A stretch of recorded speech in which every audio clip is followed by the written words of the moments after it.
Happy New Year. I think we can say this, right? It's the first show of 2020 Fight Games Chronicle. It's episode 4. Myself, James Lynch, joined with my co-host, Kevin Mabanga. Froggy, what's up, man? How are you doing? My brother, Happy New Year's to you, man. Good to see you again. I know we missed each other last week, but we're right back at it today. We certainly are, and you've been busy, and we'll get into that in a second, being at the Ryan Garcia fight. But we're going to start there, actually, with the Ryan Garcia and Luke Campbell fight. It was, we talked about the fact that it was the first combat sports card of the year, and it delivered, man. What a fight that was with Garcia going out there and, coming back, little adversity in the fight. I mean, we'll get into it, but just your assessment of the fight. I think, from my perspective, I think Garcia, kind of showed that he's not just a typical Instagram boxer. What was your takeaway from that?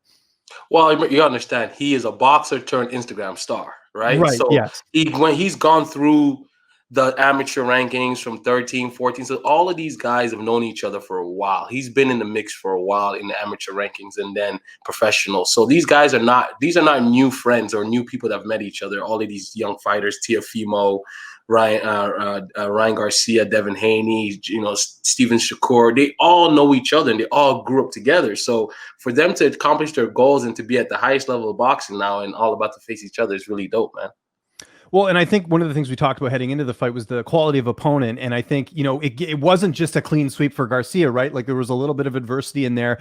The way he came back, do you think that's enough to kind of put the rest of the division on notice and kind of, because he was the talk of the town. I mean, everywhere I was looking, TMZ, with the interviews and stuff, I mean, it was sort of a big deal with what he did. Even Ariel Helwani, I saw, is now getting into boxing and talking about Ryan Garcia. Like it was a really big deal, it seemed like, for this win. Is that how you took it as well?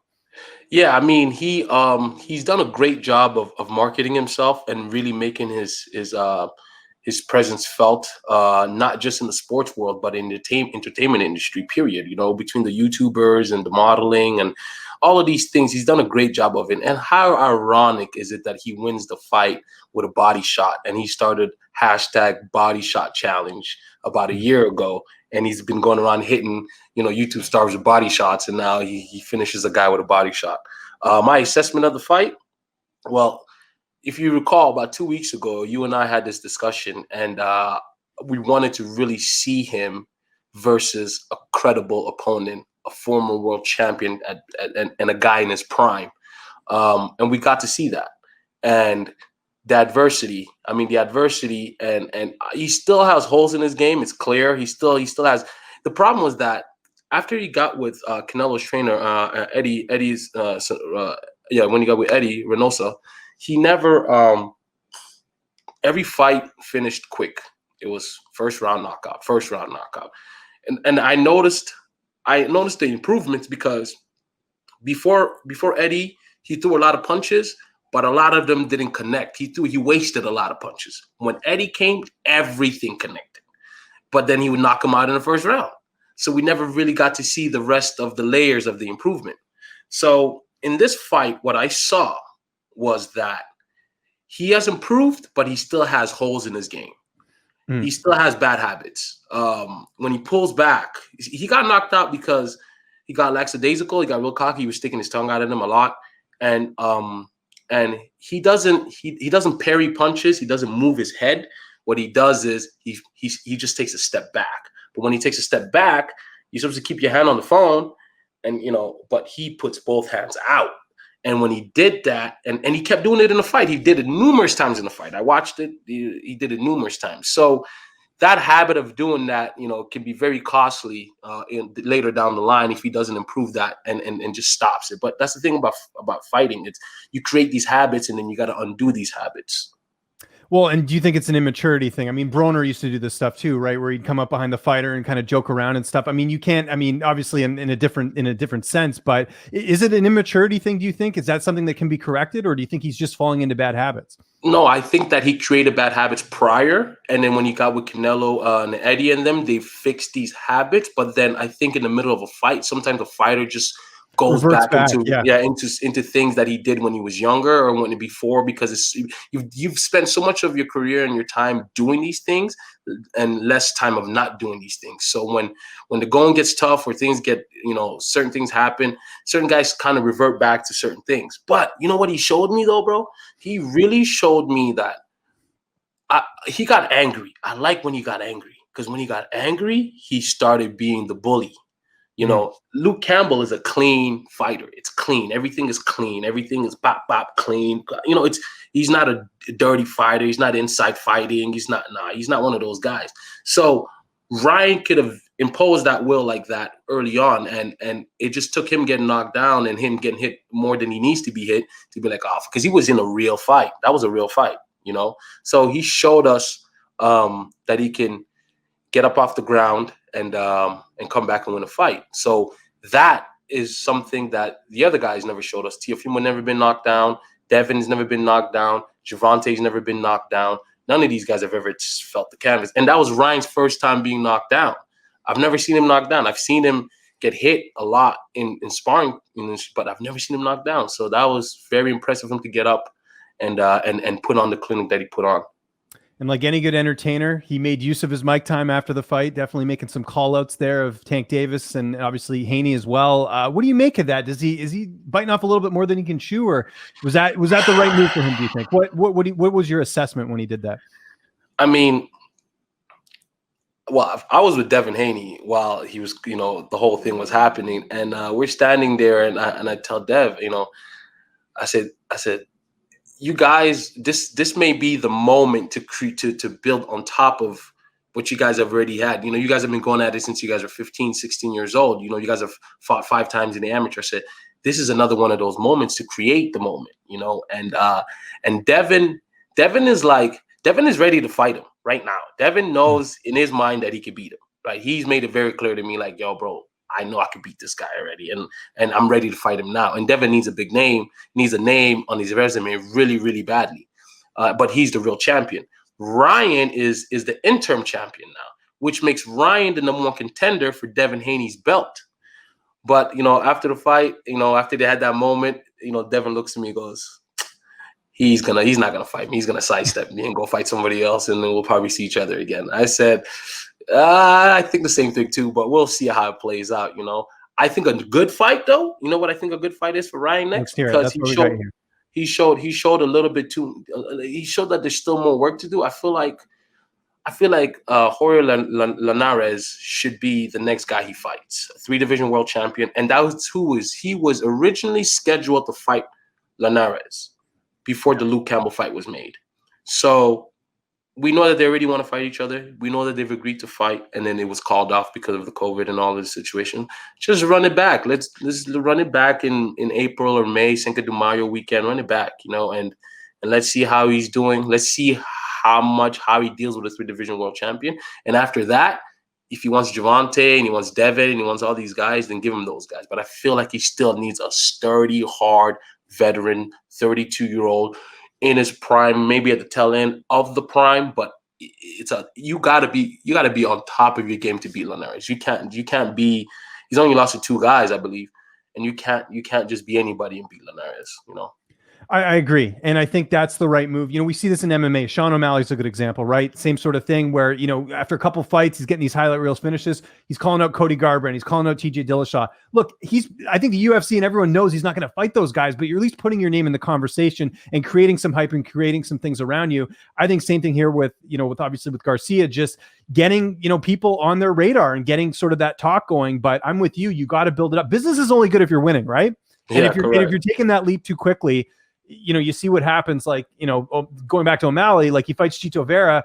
I mean, in hindsight, that might have not been a good fight for him, right? Because now he's lost. Now he's got to fight another easier opponent to get that momentum back going here. You don't want the same thing here to happen to Garcia where, you know, yeah, he might get a big fight, but then it's like, you know, he wasn't ready. And then people say, oh, he's overhyped. Like, you got to, it's a business at the end of the day, and business is only good if you're winning fights, right? I don't think that, okay, so again, it goes back to stylistically, right? Yeah. When you look at Gervonta Davis, right, he is just he's a bruiser. He's just you know, to 25 wins, 24 knockouts, some crazy absurd number like that. Everybody's fought has touched the canvas before, and again, I compared Luke Campbell. Luke Campbell's a clean fighter. Everything's clean, hands up. You know, it's just everything's clean. To where Gervonta's getting inside and it's dirty, it's rugged, it's tough, it's, you know what I mean? And it's really like, if you ain't on your if you're not ready to get down like that, and Ryan, like, I think Gervonta would bully him a little bit more and like would try to bully him, excuse me. And that seems to me like if you have that type of a fight, if you have that type of fight with him, I think is how you can get him. But also, if you I watched sparrings too with Ryan and Rolly, and Rolly did that. Rolly was real dirty, real inside, real nasty. So that's the kind of fight he has to be ready for. With Devin Haney, it's going to be a pure boxing match. It's going to be speed versus speed. It's going to be who's quicker, who adjusts faster. And I feel like Devin doesn't make no mistakes. He's good everywhere. He's good on defense. He's good on offense. He could fight off the back foot. He makes you miss and he hits you. Like, he's just good everywhere. There's no holes in that guy's game, really. So it's like he can cleanly outbox you and win a fight like Floyd does. So that's what Devin is to me. So we'll see how this thing plays out. So like we have alluded to here, Kev was at the fights. I'm super jealous. I can't even leave the country right now. And here's this guy going one of the biggest boxing fights of the year. But you got some interviews here, and we're actually going to throw to them right now. We'll start first with Ryan Garcia.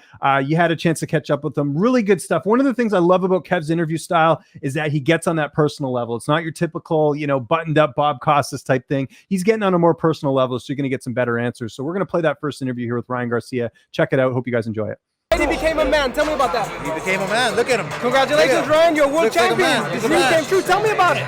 Man, it's just a dream come true. I just want to show all the kids that, man, no matter where you come from, it's been told many stories in boxing that no matter where you come from, and I'm just another story in the storybooks. Everybody needs him. Okay, if Tank is watching right now, what do you tell him? Hey, man, you see I got dropped, so come drop me.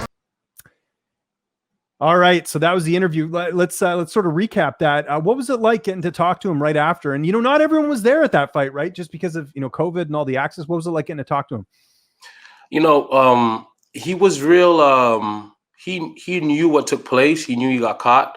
He embraced it, and he knew that he put on an exceptional fight. He knew that the fact that he got up off the ground and came back and won that fight gave him a little bit more legendary status. Like, he was aware of the moment. He was very aware of the moment, because as soon as he got up, as soon as he did the interview, he's like, "Yeah, man, y'all said me get up off the ground." That's the first thing he said, but off camera. And then as soon as we put the cameras on, he was going, But yeah, he was aware. He was alert.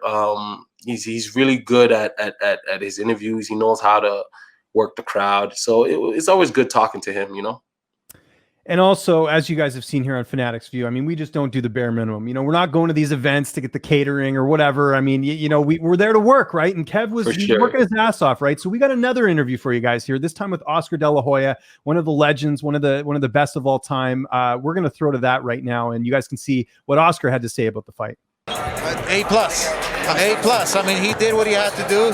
He took his time. He went after him when he had him hurt in that prior round. That's what I mean. People went crazy, and that's the making of a superstar.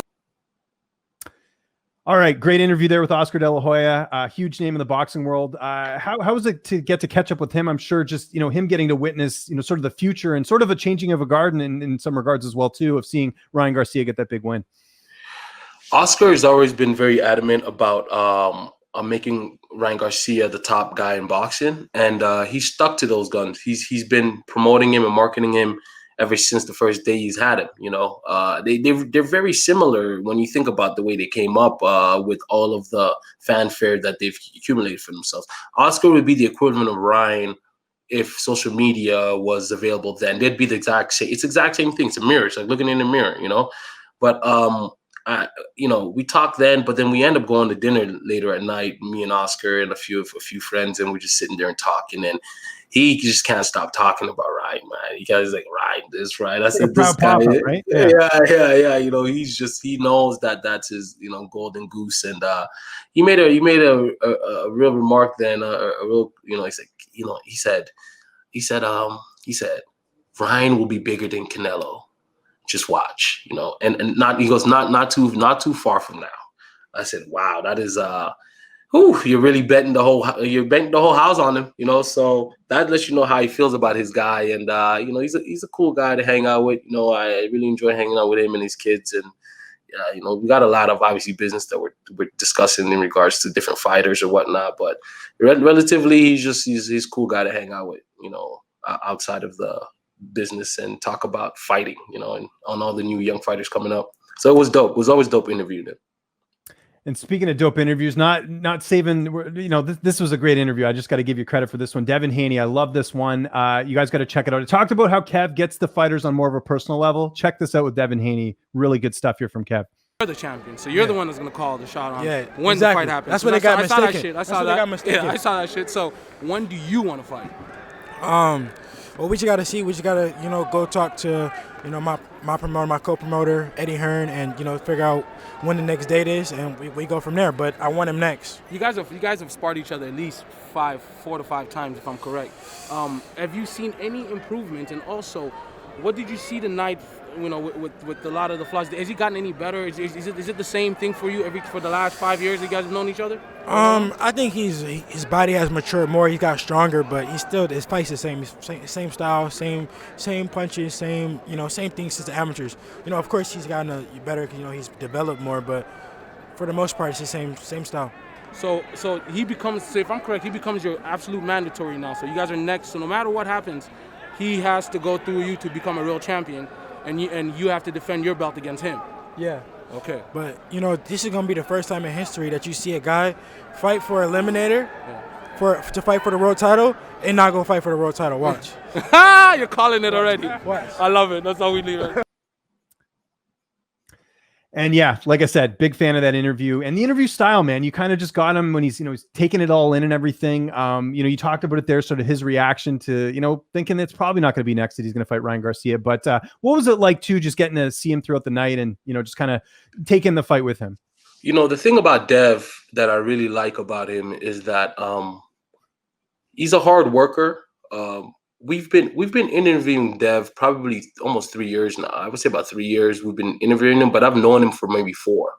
And it's so crazy to see a guy tell you, his father and him, everything they've done, they've told me they were going to do it, and they did it, and they continue to do it.